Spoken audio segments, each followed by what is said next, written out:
Hello. The Divine Code reading for October 27th, pages 283 and 284. We're finishing up Laws of Vows and Promises. That's chapter on Laws of Vows and Promises. Topic number 17. Likewise, if others told him, reconsider it, or it is not binding for you, and he verbally accepts the words immediately in the short time period defined above. That was is described in the halakha as the amount of time it says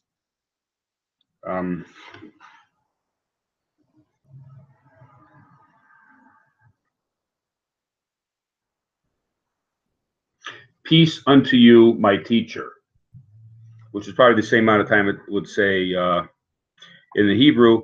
Whether that's an actual chronological time or if it's metaphorical time, that means the amount of time it takes for him to remember to say peace be unto you, my teacher, or the amount of time it takes for him to remember his teacher, but is normally understood as maybe a couple seconds he has. After he makes the word, after he makes the vow, he has a couple seconds to sort of take back.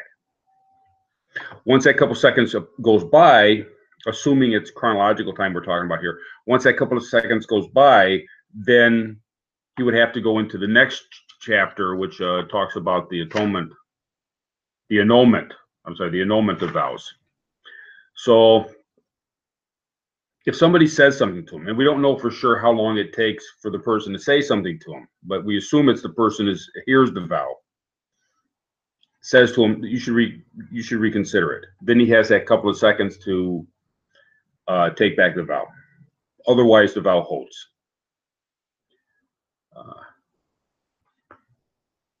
Rima Eurydeia, chapter 210. By saying yes or I regret it, the vow is not binding. If he waits longer than this amount of time, he may not rescind his vow. And that's the Rambam Laws of Oaths, chapter 2, topic 18. And we're at topic 18 here. If one swears and reconsiders the vow in his heart before the specified time limit, but does not voice his regret, then he does not rescind the vow. Similarly, if others told him, reconsider it, or it is not binding to you, and he accepts their words in his heart during the specified time, he has accomplished nothing until he voices the intentions, as he did when making the vow. And that's also in the Rambam and the Laws of Oaths, 2:18. So, just as making a vow in one's heart, if a person makes a vow in one's heart but doesn't voice the vow, it's not considered binding, because the voicing of it makes it more actuates it more in the person's life. If you just, people's hearts float all over the place, so we're not bound by what our heart might say this moment or the next moment, because then it would be all over the board, just like the heart is all over the board. But when it comes through the mouth, that means that somehow, hopefully, the mind is taking control of the situation. The guy's just not talking whatever comes out of his heart. But assuming his mind is, or we should always have our mind trained to be in control of what comes out of the person, of what comes out of the mouth. Therefore, the person is bound by the vow. Likewise, it would have to come out of the mouth, and hopefully the mind is also still in control, and voices that would have to voice the rescinding of the vow within that 2 seconds. And otherwise, just as the heart floats all over the place, we're not bound by the vows of the heart, we're also not bound by the rescinding of the vow by the heart. It has to come through the mouth. Topic number 19. There's a type of vow that is not made through speech, but it's committed through action. In a community where this action is accepted as a vow, and this oath is binding with all the rules of a vow. For example, in places where a vow is communicated by the action at the time of the declaration, for example, by shaking hands, raising the right hand, or placing one's hand on the Hebrew Bible. These actions are considered vows. So if we're in a community and there's some action, so just as the mouth is an action, the person does some action that is accepted in that community as having the status of a vow, then the vow has for that has status. However, in places where businessmen commonly shake hands over a business deal, this is only considered an informal agreement and an endorsement of the deal. It is not considered to be a vow. Even a signed document that is recognized by a court is not a vow. It only serves to establish or officially validate a business commitment or agreement. So it depends on how strongly it's held in the community. If we're in a community where the handshake is considered a very holy thing, I mean, a person they shook on it, that's like a vow.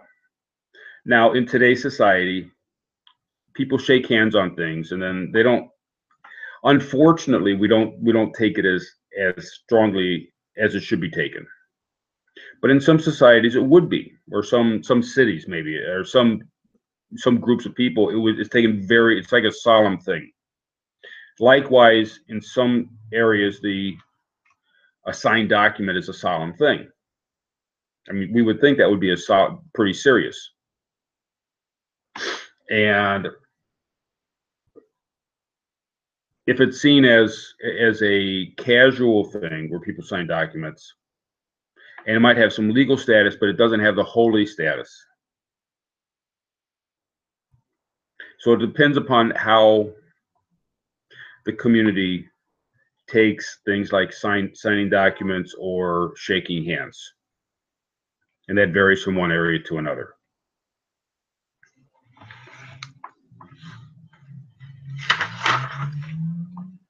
Page 284 begins chapter 4, the annulment of vows and promises, and vows made according to the public's understanding. Topic number 1. If one makes a promise or vow to do a certain thing or not to do so, and he regrets his vow and decides he will be distressed if he holds himself to keeping it, or if something occurs later which he did not foresee, and he reconsiders his promise or vow because of this, then he should request annulment for the vow. Once his vow becomes annulled, he is allowed to do a thing that he swore not to do, or he does not have to do the thing he promised to do. Based on Rambam, The Laws of Oaths 6:1. Even if he swore and promised by God's name, he may request annulment for the vow. See Shulchan Aruch Yeridea, chapter 228 and 230. So I've already established in the last chapter that when the person says a vow, he has this 2-second rule, or whatever it means. Peace be on you to you, my teacher. The amount of time it takes to say that. So in that amount of time, however we understand that, he has the opportunity to rescind the vow. Once that opportunity is passed, now the vow is solid, and he has to fulfill it, unless he annuls the vow, has the vow annulled. And there's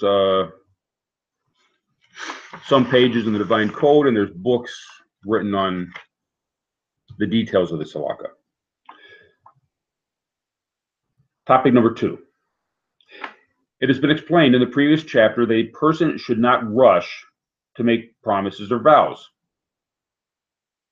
And if one has already done so, he should keep his word and not annul his vow.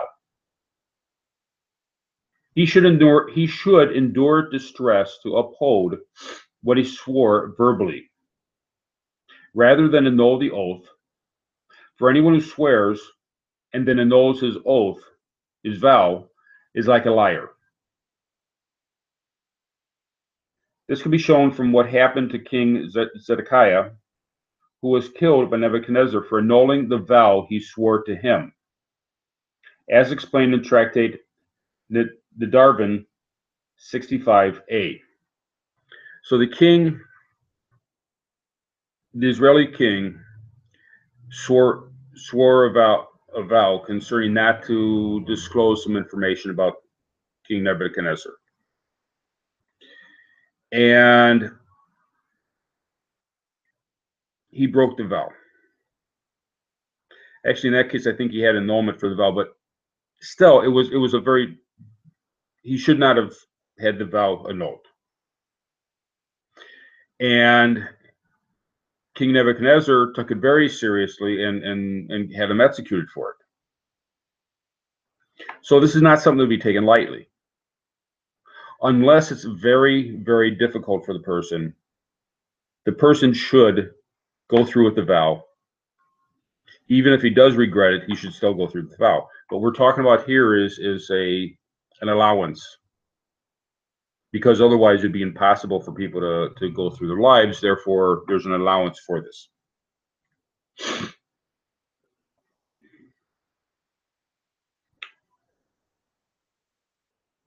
Only if one sees that the vow he uttered is causing him much distress, or if it becomes a stumbling block, or causes others to sin, should he then have the vow annulled. So there's just three areas here. One is much distress, the other one is that it creates a stumbling block, and the third one is that it causes others to sin. It becomes a stumbling block for other people. That's based on Rambam, the laws of oaths 12:12, and the laws of vows 13:25, and Shulchan Aruch Yeridea, chapter 203. After the fact, if he requests annulment for his vow and receives it, even if it is not fitting for him to do so, he is no longer bound by the vow.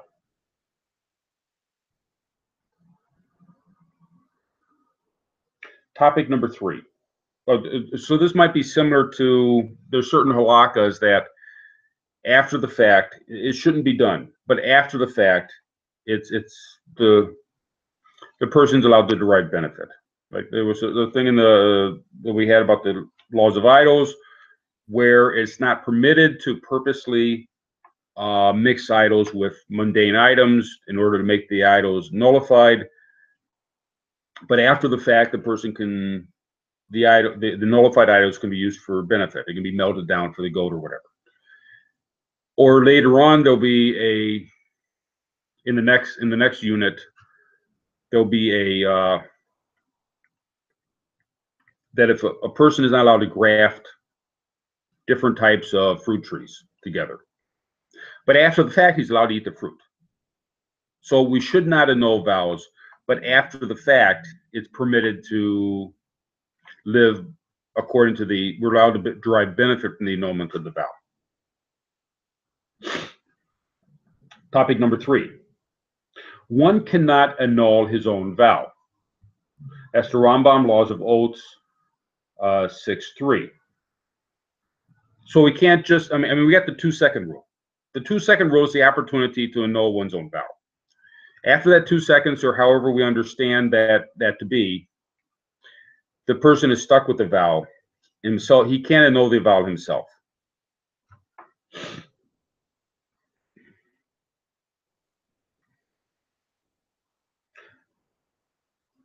Rather, others must annul it for him. Even one person can annul another person's vow, provided that he is knowledgeable in the precepts regarding the annulment of vows, and he knows that it is considered valid regret from the onset, and how to find an opening for establishing the necessary regret is there.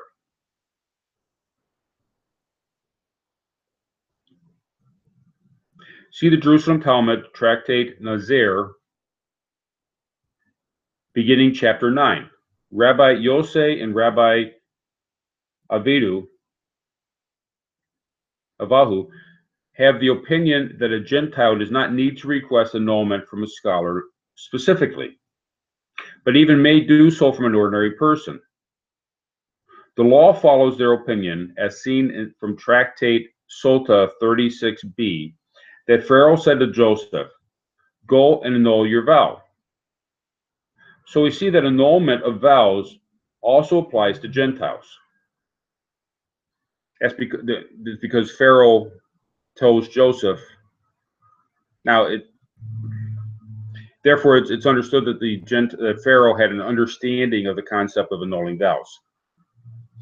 It appears that the annulment may equally well be made through an ordinary Jew or an ordinary Gentile, as opposed to a Jewish court.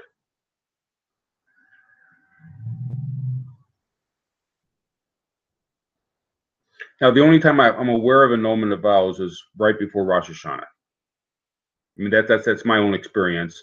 And there they have a minion that does it. I understand in the Jewish law, it might need to go in front of several. For a Gentile, one judge is sufficient in a court case.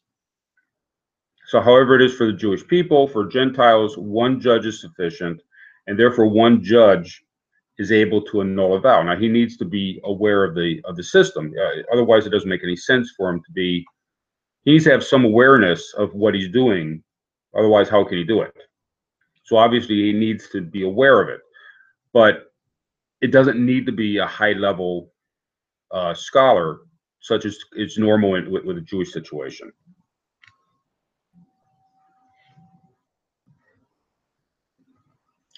Even a friend or relative, as long as they are knowledgeable in these laws, is allowed to annul a vow that a Gentile made.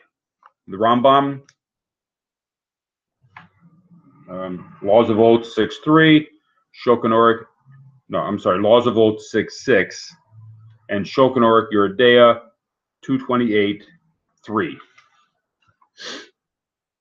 Now, the whole idea of having another person do it is it gives a perspective outside of oneself. And it becomes necessary to have a perspective outside of oneself to be able to see these things. Once a person has made a vow, they've kind of gone off a deep end with something. It needs another person to have the proper perspective to make things right. There's a story of Nadav and Avihu, who went into the Holy of Holies with strange fire, and they were punished for it. Now, the question is why? What happened? And they say, the commentaries say, well, they should have asked for a second opinion on whether or not it was proper to do that. And one idea of the commentaries is they should have asked each other. Now, if your brother has the same idea of going into the Holy of Holies with a strange fire, why would he be an objective, have the objective mindset to put the other person straight? They're both planning to do the same thing. Well, the difference is when when oneself is thinking about doing something, they lack the objective mindset to fix their own ideas. Therefore, they need an outside opinion to fix their own ideas. And even if the outside opinion, this is a case where the two brothers plan to do the same thing. Independently of each other, they both plan to do the same thing. But if they put their mind outside of thinking about themselves and thinking about their brother, they would realize that it was a mistake. That's because another person is capable of bringing in that outside perspective. And that's what's needed for the annulment of vows, is that outside perspective. That's why a person cannot do their own vow, but another person, even a relative, can do that advice and can think outside of oneself, outside of the box, to give more of an objective opinion. Thank you.